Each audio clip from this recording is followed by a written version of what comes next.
Hola, hoy en nuestra serie de videos sobre garantías judiciales y derechos humanos vamos a hablar del neoconstitucionalismo, un concepto que se ha presentado para algunos inconvenientes y polémicas de orden académico, dado que no existe con claridad un concepto universal alrededor del mismo y en no pocas ocasiones se ha utilizado la misma idea para referir a fenómenos diferentes. Y sin embargo, es muy importante que abordemos el tema del neoconstitucionalismo porque de las constituciones mismas, de estas cartas magnas, vamos a poder establecer las estructuras estatales y las garantías fundamentales que permiten desarrollar el proyecto de una nación. En ese orden de ideas, cuando hablamos de neoconstitucionalismo, hablamos de una idea depurada o progresiva de las constituciones en un sentido tradicional. Constitución misma, que es una idea de la modernidad. No en vano, la Revolución Francesa en 1789 corona y materializa sus proyectos en la Constitución de la Première République Française, en la Constitución de la Primera República de 1793. Ahora bien, estas constituciones, como bien nos lo menciona el artículo 16 de la Declaración Universal de los Derechos del Hombre y del Ciudadano de la mencionada Revolución Francesa, tienen una característica fundamental. Nos dice este artículo 16 que solo tienen constitución los estados que se dotan de derechos fundamentales y división de poderes, o lo que es lo mismo, un marco dogmático en el que se establecen estos derechos y un marco orgánico que nos va a mostrar la estructura de las instituciones del poder. Ahora bien, todas las constituciones, para ser consideradas como tales, deben tener estos elementos esenciales y de ellas se deben derivar todas las demás normas que estructuran el sistema jurídico.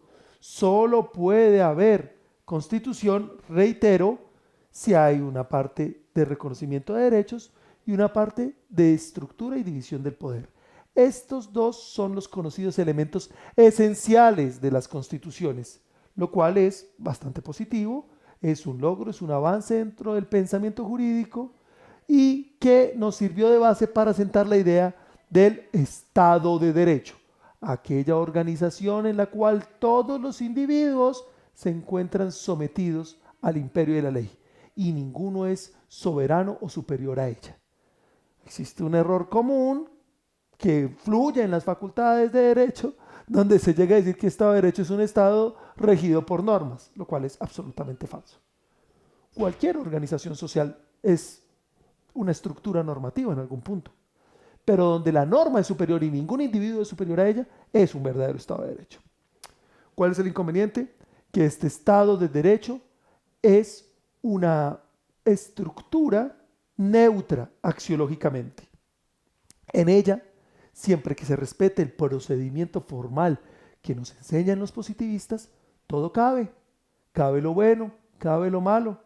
Por eso era ley el Estatuto de Seguridad en Colombia, en vigencia de la Constitución del 86, porque era el procedimiento formal para crear una ley que autorizaba crímenes como las torturas o las detenciones sin orden judicial.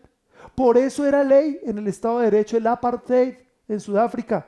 Por eso era ley y era Estado de Derecho la segregación racial. Por eso era ley y Estado de Derecho la exclusión y los guetos en la Alemania nazi.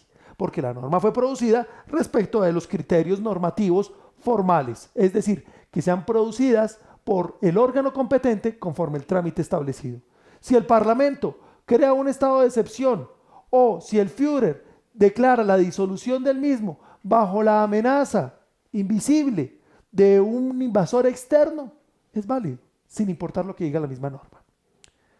Este constitucionalismo decimonónico, moderno o premoderno, básico del Estado de Derecho, fue insuficiente para relacionarnos y satisfacer las exigencias sociales y humanas. Como una respuesta a este, es que hemos repensado e intentado superar la idea de la Constitución en un sentido básico de meros elementos esenciales y se plantea el proyecto ideológico intelectual del neoconstitucionalismo, proyecto que parte de tres grandes características. Nos enseña el profesor Miguel Carbonell que las cartas neoconstitucionales hechas con posterioridad a la Segunda Guerra Mundial, en el caso europeo, la Constitución de Bonn en la Alemania, la Constitución italiana, la Constitución española, la salida del fascismo, la Constitución francesa, cuando finaliza el régimen de Vichy, la ocupación nazi, y bueno, posteriormente la Constitución del 56 del general Charles de Gaulle, son nuevos textos constitucionales, neoconstitucionales, y tienen una pretensión extra. Caso que en Latinoamérica nos llegará con la decolonización de la Guerra Fría. El continente o el subcontinente latinoamericano sufrió como pocos la Guerra Fría.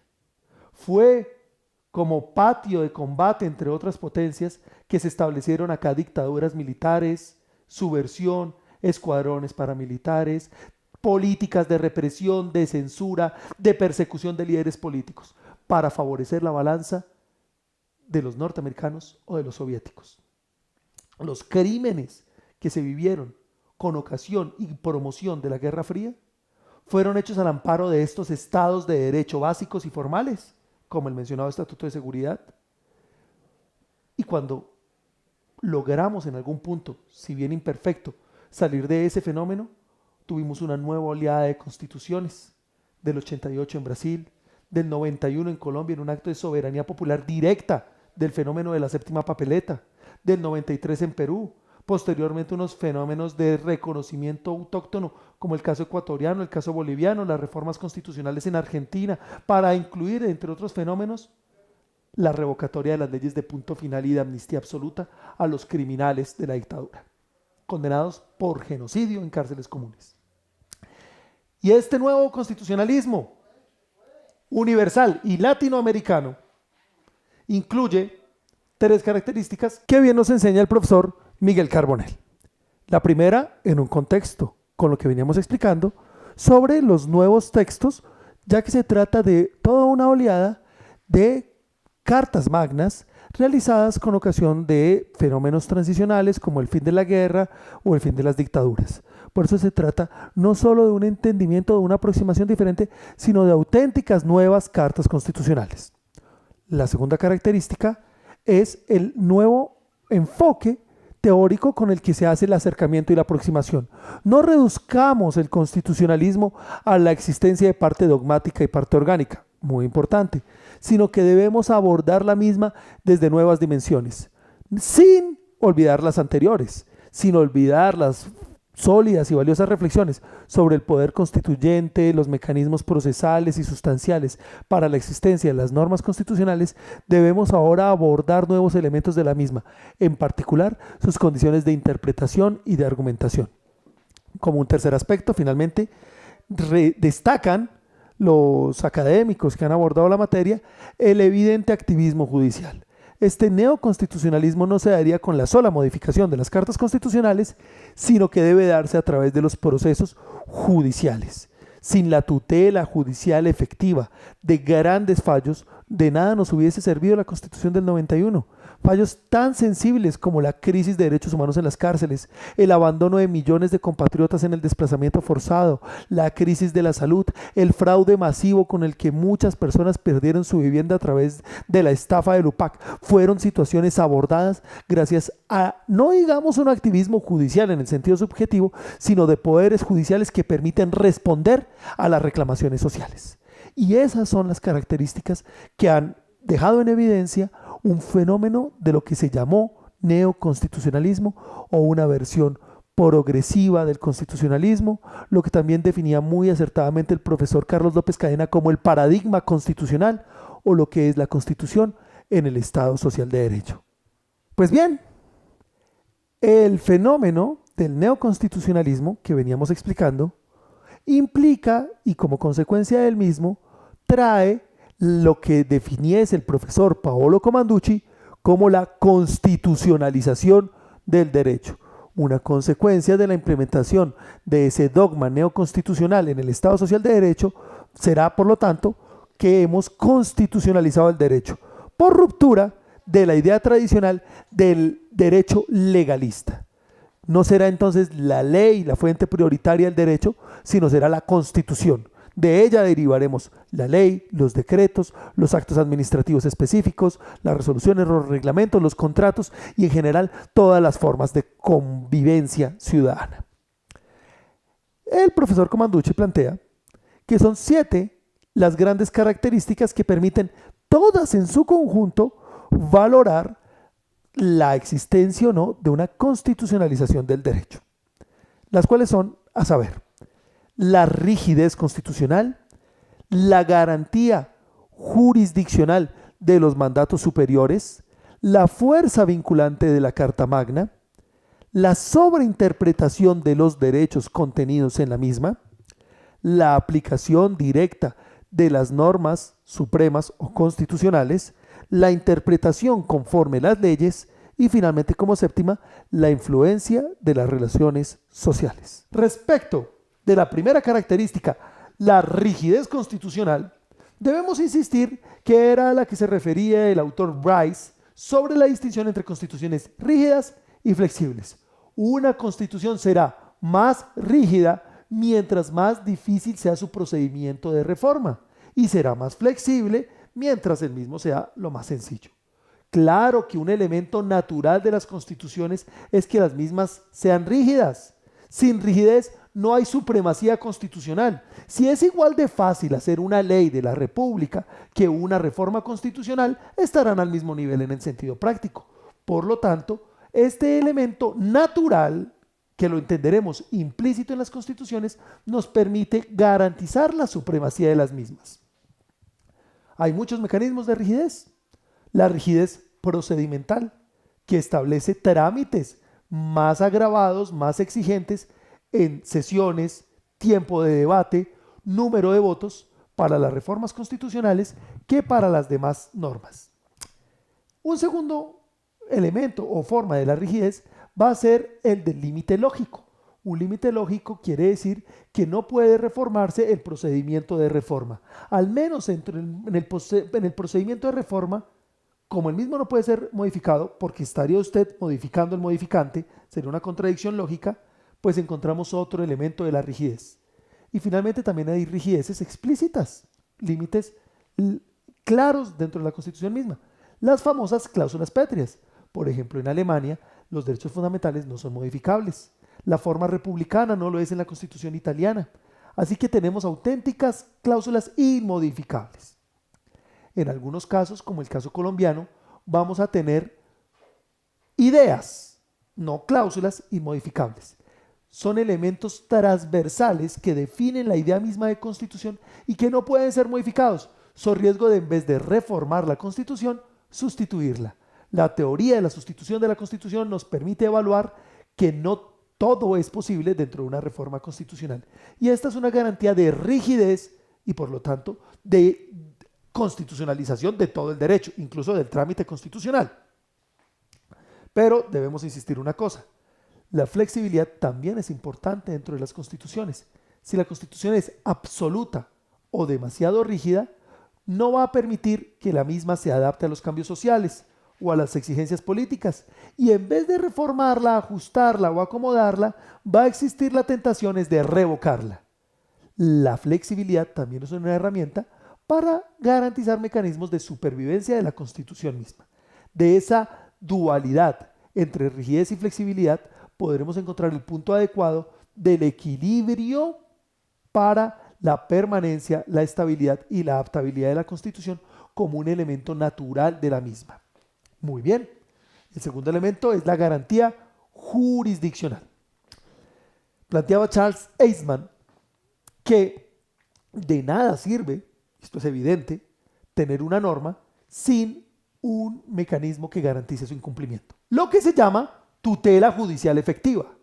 No tiene que ver, no es lo mismo, más bien no es un sinónimo de la acción de tutela. Se trata de que los derechos, que las garantías civiles, ciudadanas, orgánicas, dogmáticas que establezcamos, tienen que garantizarse por mecanismos judiciales. No son meramente declarativos.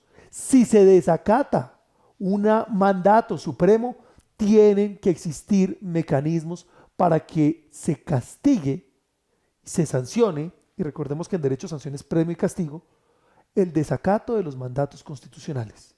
Si se ordena proteger a los menores, pues tiene que haber mecanismos para sancionar la omisión de atención a los mismos en estado de vulnerabilidad por parte del ICBF. Sino, ¿para qué tenemos esos derechos?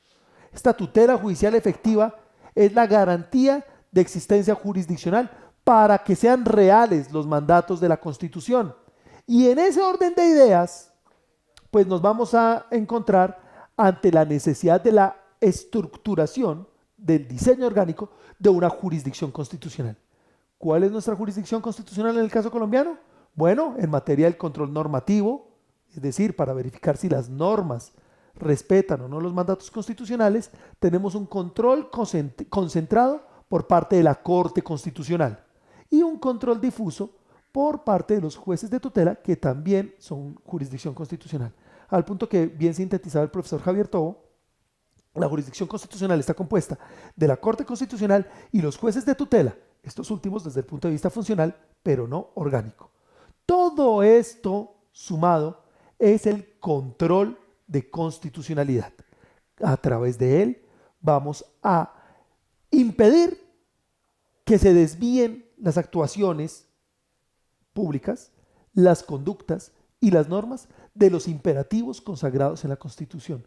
No en vano, el mismo Hans Kelsen planteaba que si tenemos una constitución, necesitamos una jurisdicción que haga efectivos sus mandatos. Y por eso tenemos la fundación, por parte del mismo pensador, de la Corte Constitucional Austríaca.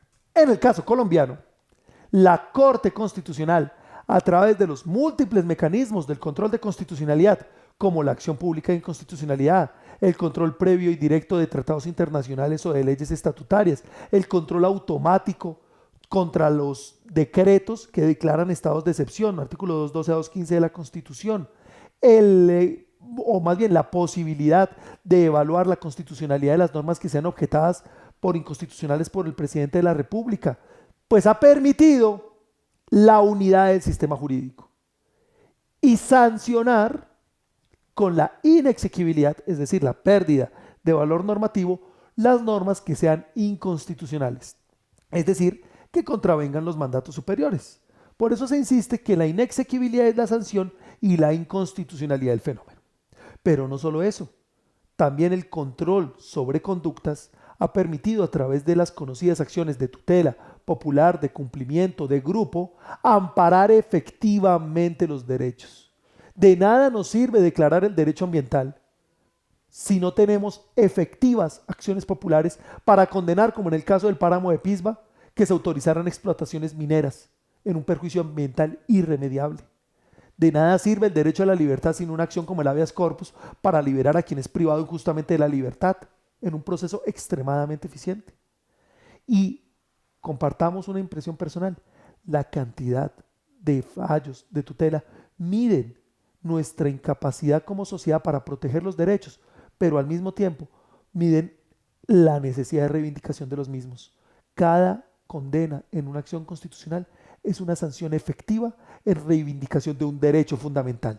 Y en ese orden de ideas es que celebramos esos espacios, los proponemos e insistimos que no se trata de un gobierno de los jueces, sino se trata de un empoderamiento ciudadano para la efectiva reivindicación de los derechos a través de estos mecanismos que son diseñados como una etapa superior del constitucionalismo y en los cuales se empodera a cada uno de nosotros como agentes públicos y democráticos. Continuando con los elementos de la constitucionalización del derecho como una consecuencia del advenimiento del neoconstitucionalismo, vamos a hablar de la fuerza vinculante de la Constitución y su sobreinterpretación, como lo definiese el profesor Paolo Comanducci. La fuerza vinculante realmente hace referencia a varios fenómenos. De un lado, la vocación de implementación de los mandatos constitucionales, es decir, que vamos a separar la vieja idea de la Constitución como un acto meramente político para aceptar el fenómeno contemporáneo según el cual las constituciones son actos jurídicos y políticos a la vez. En ese orden de ideas, que las constituciones sean vinculantes implica una reivindicación de la idea según la cual las mismas son auténticas normas jurídicas. Muy bien, pero el fenómeno no se restringe a eso. Para que sea efectivamente vinculante esta constitución, requerimos que la misma tenga aplicación en sus interpretaciones.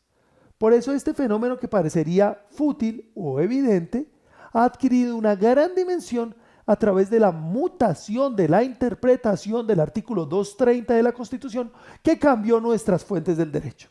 La versión original del artículo 230, vigente y que no ha sido cambiada en su texto, pero sí fue cambiada en su contenido con el paso del tiempo, nos establecía que las fuentes del derecho formales eran la ley y la Constitución, y que la jurisprudencia, la costumbre, los principios generales del derecho, la doctrina, la equidad, eran criterios auxiliares y no formales directos del derecho, planteándolo en coherencia con nuestra forma de entender el sistema jurídico, en tanto que se trata de una estructura jurídica de corte romano-germánico, de derecho legislado, impreso, positivo o de civil law, en contraposición del derecho consuetudinario hecho a través de fallos, típico de la tradición anglosajona. Bueno, pero ¿por qué toda esta explicación? Porque con el advenimiento del constitucionalismo, o del paradigma constitucional mencionábamos, todo es, digamos, parte del marco de la misma idea, implementamos la idea del valor vinculante del precedente. ¿Qué significa esto? Que no solo es fuente de derecho la norma positiva, sino que además es fuente de derecho la interpretación que a la misma se le ha dado. Los precedentes en Colombia, más allá de cómo sea la literalidad del texto del 230, son vinculantes y obligatorios. ¿Cómo? Pues bueno, derivados ya no del 230, sino del 29 y 13. Los derechos fundamentales a la igualdad y al debido proceso implican que una situación igual tiene que ser tratada de un caso igual. Y no genera esto un extenso poder a los jueces, porque el valor vinculante de la jurisprudencia antes, en vez de dar demasiados poderes a la jurisdicción, lo que hace es limitarlo. Si un juez toma una decisión hoy en un sentido y se ve obligado a mantenerla en el futuro, estamos limitando su discrecionalidad y arbitrariedad. Ahora bien, que los precedentes sean obligatorios no quita que bajo determinadas circunstancias podamos apartarnos a los mismos, pero siempre respetando la carga argumentativa. Es decir, que hay que plantear las razones por las cuales se aparta uno del precedente. Bien puede ser porque hay una multiplicidad de fallos, porque la norma cambió después de que se dio origen a ese precedente, porque hay un cambio social tan grande y tan evidente que ya ese precedente no responde a nuestras inquietudes, o porque simplemente la misma corporación, en el caso de un precedente horizontal, ha considerado que hay que reevaluar y modificar los precedentes. Es el caso del Consejo de Estado, cuando a través de sentencias de unificación ha replanteado su misma postura decisoria en temas como las liquidaciones de perjuicios morales, donde antes se establecían una multiplicidad de factores, daño psicológico, fisiológico, sexual, a la vida de relación, y muchos fueron subsumidos en una sola categoría, que es el daño a la salud. Y otros son los casos, por ejemplo, de reevaluación de algunas decisiones polémicas o imperfectas, como que se reconociera después de la celebración irregular de un contrato la indemnización de los mismos por la famosa teoría de los hechos causados, que ya no es aplicable a través de la revocatoria vía precedente del Consejo de Estado.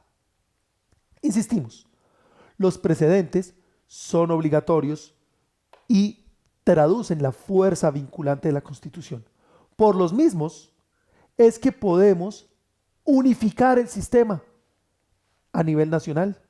Podemos garantizar el respeto de las interpretaciones y podemos hacer entonces que las interpretaciones y los alcances de los contenidos de los mandatos constitucionales que definimos sean efectivos. De nada nos sirven garantías jurisdiccionales si los contenidos, si las interpretaciones y los aspectos sustanciales no se traducen de la misma manera para todos. A eso es que tenemos que llegar con este punto. Ahora bien, el siguiente aspecto es la mencionada por Paolo Comanducci como sobreinterpretación de los derechos. Pues bien, en primer lugar, no consideramos que se trate de una sobreinterpretación. La sobreinterpretación hace referencia a estar en el borde de la tergiversación, de la extensión de las competencias del fallador. Creo personalmente que se debe tal vez a una desafortunada traducción. La pretensión en el paradigma constitucional o en el neoconstitucionalismo no es la sobreinterpretación de los derechos, es que los derechos abarquen todo lo que deben abarcar. Se trata más bien de la mencionada bastante en las facultades de Derecho, teoría de la optimización del muy conocido Robert Alexi, según la cual, al tener contenidos axiológicos las normas positivas, por eso se trata de un positivismo con apertura a la moral, los mismos incluyen en sí mismos una pretensión de corrección, deben servir para algo bueno, y por consecuencia de la misma debemos intentar todo lo posible, lo que se llama un mandato de optimización. Cuando yo tengo un derecho fundamental, no debo protegerlo a lo mínimo o ser negligente. El mandato en un derecho fundamental es amparar todo lo máximo que se pueda del mismo, como quien estira una soga, hasta el límite que me dé la realidad y el derecho. Esos límites fácticos y jurídicos son los que van a enmarcar hasta dónde puede alcanzar la protección de un derecho, pero no antes. No se trata de una sobreinterpretación, se trata de una interpretación óptima de los derechos fundamentales, donde los mismos vamos a poder ampararlos todo lo posible, siempre que no implique una desproporción en la afectación de otro, para lo que se aplica la famosa técnica de la ponderación. Esto ocurre por lo que se habría definido como un fenómeno lingüístico, y es la estructura abierta o cerrada de los derechos. Me explico. Una norma puede estar planteada en manera de regla o en manera de principio. Cuando está planteada como regla, su diseño normalmente es cerrado. Que el Código General del Proceso diga 5 días para interponer el recurso. Eso no acepta muchas interpretaciones. La forma natural de interpretar una regla jurídica es una forma lingüística, un método lingüístico de análisis. Y usted la regla simplemente la subsume. En cambio, los derechos fundamentales deben estar planteados como principios y por lo tanto tienen fórmulas abiertas. Mi impresión personal es que el mejor ejemplo y más fascinante de todo el sistema jurídico es el derecho a la igualdad. El mismo artículo contiene 2 mandatos. El artículo 13 en su inciso primero impone la igualdad ante la ley. Todos somos iguales. Y los incisos 2 y 3 imponen el deber, ya no de trato igual, sino de discriminación positiva, de acciones positivas, donde vamos a tratar diferente a los diferentes. De ahí vendrán los subsidios a los estratos bajos, de ahí vendrá el CISBEN, de ahí vendrá la protección a las comunidades indígenas, la participación política de negritudes, de etnias, de ahí mismo viene el deber de atender primero en situaciones sociales a los desplazados, de ahí venía la pretensión de los acuerdos de paz de socializar primero la tierra con los campesinos excluidos, porque la igualdad y la equidad deben ser leídas al tiempo, debe al tiempo concurrir el análisis de la igualdad formal y de la igualdad material, pero a veces tendremos que darle prioridad a uno o a otro. Esto, como se evidencia, es un mandato claramente abierto y en el caso concreto tendremos que interpretarlo. Esto ya no se soluciona con una simple interpretación literal. Si yo debo dar trato igual entre iguales o diferente entre diferentes para respetar el mandato a la igualdad, por ejemplo, si debo darle prioridad en una empresa a alguien por razones de raza o por razones de género, implica una interpretación mucho más compleja, mucho más sofisticada. Entonces no es una sobreinterpretación, es una interpretación compleja la que se nos da en los derechos fundamentales. Y de ahí que necesitemos el uso integral de herramientas argumentativas para que confluyan los elementos que nos enseñaba el profesor Atienza, lógicos, materiales y dialécticos de la argumentación, para desarrollar los métodos de interpretación lingüístico, gramatical, sistemático, histórico, finalista, y nuestra mayor finalidad, la mayor protección posible de los derechos fundamentales. Esa es la razón de ser de todo este marco normativo. Muy bien, los otros elementos que caracterizan la constitucionalización del derecho son la aplicación directa de la Constitución, la interpretación conforme a las leyes y la influencia de la Constitución o de la Carta Magna dentro de las relaciones jurídicas, dirá el texto del profesor Comanducci. Respecto de la aplicación directa de la Constitución, debemos mencionar varios aspectos. En primer lugar, lo que pretende el neoconstitucionalismo o el paradigma constitucional es la ruptura de una tradición histórica en los sistemas jurídicos, y es que las constituciones eran meros actos políticos y no actos también jurídicos, lo que hacía que en ellos se hicieran grandes acuerdos, grandes pactos, pero para aplicar los mandatos constitucionales se requiriese de una ley que regulara la materia. No es así el caso. En este momento podemos aplicar directamente y sin necesidad de intermediación de una ley los mandatos constitucionales. En Colombia nos demoramos 15 años para expedir la ley estatutaria del habeas data. ¿Quiere decir que no hubo protección por la información financiera o privada en las bases de datos de los ciudadanos? Pues no es así, porque podemos aplicar directamente los mandatos constitucionales. Combinando esto con la anterior característica que mencionábamos de la interpretación extensiva e integral de los derechos, podemos ver que se dinamiza exponencialmente el sistema de derecho.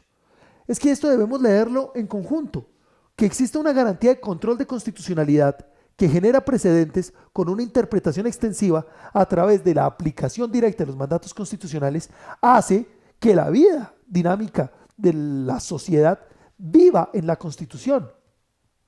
Me explicaba uno de los mejores juristas que tiene el departamento y hoy juez de la República, es que si uno ve, la gente prefiere, en vez de hacer fila detrás de un político, demandar en acción popular, porque siente que tiene el derecho, y esto es parte del empoderamiento que la Constitución como ilusión, como proyecto genera en los ciudadanos. Planteamos constituciones en el caso latinoamericano como una expectativa de cambio y de empoderamiento. No es que si por favor nos dan, es que tenemos el derecho a alcantarillado, a alumbrado público, a escuelas, a una vida digna. Y de eso se trata, que podamos aplicarlo directamente, aún si no pasa por un acto del Congreso de la República.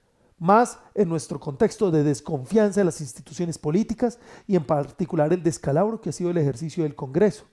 En Colombia, mientras se debatía el caso de desplazamiento forzado que se concretase en la sentencia T025-2004, se estaba votando si poníamos o no al caballo de paso fino como el caballo nacional. Y si esas son las prioridades, la intervención directa por parte de las jurisdicciones constitucionales en materia de protección de los derechos fundamentales de los ciudadanos es más que evidente. En ese orden de ideas, que podamos aplicar directamente la Constitución sin necesidad de una regulación intermedia, ha empoderado y dinamizado el fenómeno, que nos lleva necesariamente a un segundo aspecto, lo que llamaría la doctrina la interpretación conforme a las leyes.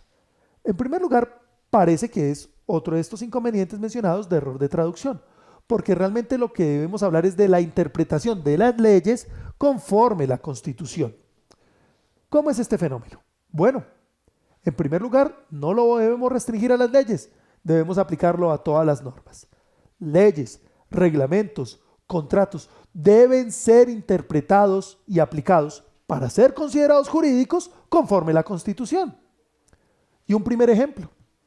En Colombia, en la versión original del Código Civil aprobado por la Ley 57 del 887, la mujer no tenía capacidad.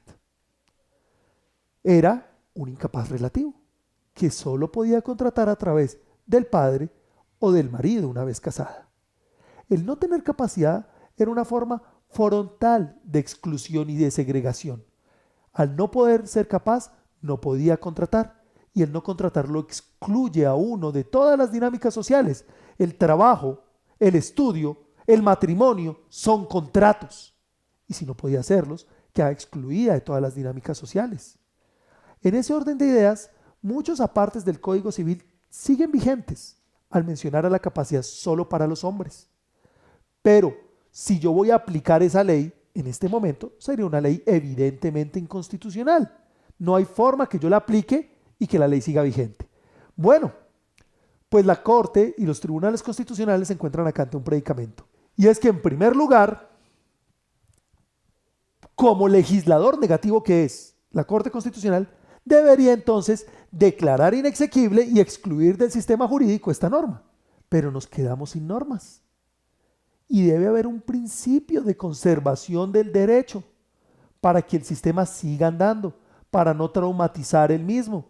Por lo tanto, vamos a dejar la norma viva en respeto del principio de conservación del derecho, pero vamos a condicionar su supervivencia a que la ley sea interpretada conforme la Constitución y por lo tanto se declara una constitucionalidad condicionada. Por ejemplo, en cada parte que se diga hombre debe entenderse hombre y mujer por igual. Ese fenómeno de la interpretación de las leyes conforme a la Constitución permite dinamizarlas, adaptarlas, actualizarlas sin destruir el sistema jurídico. Bueno, pues lo mismo pasará con normas de inferior jerarquía.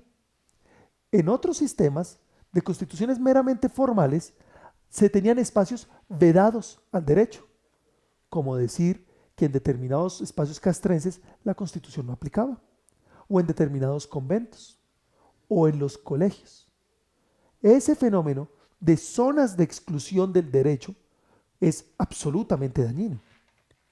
No era por el mensaje del cabello largo que era importante toda la línea jurisprudencial de libre desarrollo de la personalidad, es porque se trataba de imponer la Constitución como norma por encima, como lo es jerárquicamente, de normas de inferior jerarquía como los reglamentos estudiantiles.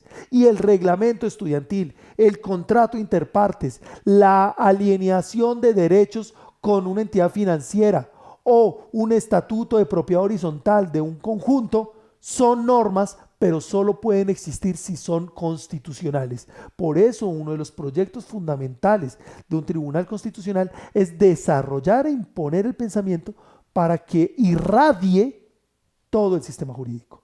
De este principio de irradiación y de interpretación conforme a la Constitución es que existe una de las grandes características que nos permiten evidenciar la constitucionalización del derecho. Ahora bien, como lo podemos ver, todas estas son características que se han tenido en algún momento de la historia dentro de las diferentes constituciones y estructuras jurídicas. Lo que invita a analizarse en el fenómeno de la constitucionalización del derecho es la concurrencia de todos estos elementos dentro de un sistema jurídico al tiempo.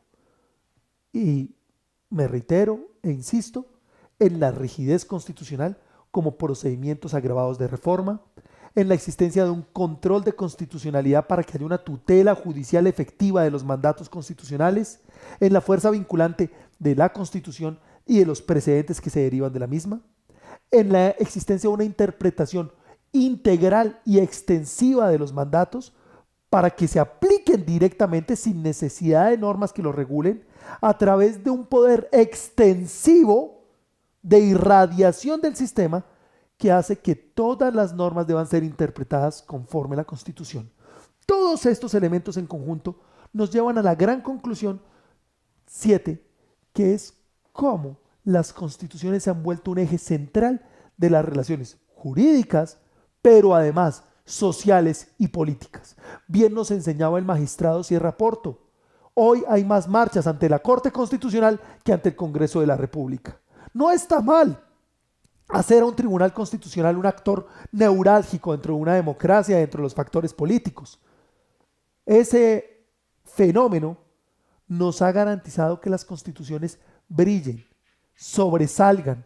Por eso hemos tenido fallos tan trascendentales como la protección de los despojados por el UPAC, de las víctimas de la violencia, de los desplazados, de los segregados. Ha habido una materialización de los derechos fundamentales a través del ejercicio de la constitucionalización del derecho y por lo tanto hemos logrado una reivindicación de la dignidad humana.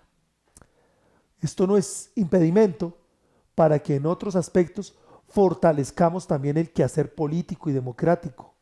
La democracia solo funciona con ciudadanos informados, conscientes, a la altura de la exigencia que es el proceso democrático. La ignorancia y la depravación no son elementos de una ecuación democrática. Si queremos completar el proyecto nacional, debemos perfeccionar y luchar por la materialización de los mandatos constitucionales, pero no todo lo debemos reducir a un debate jurisdiccional, sino que debemos hacerlo además dentro de los más altos estándares éticos de respeto por la democracia y el rol que cada uno como ciudadano y poseedor de una propia dignidad debe traducir. De eso se tratan estos espacios y de eso se trata el compromiso ciudadano de cada uno de nosotros. Muchas gracias.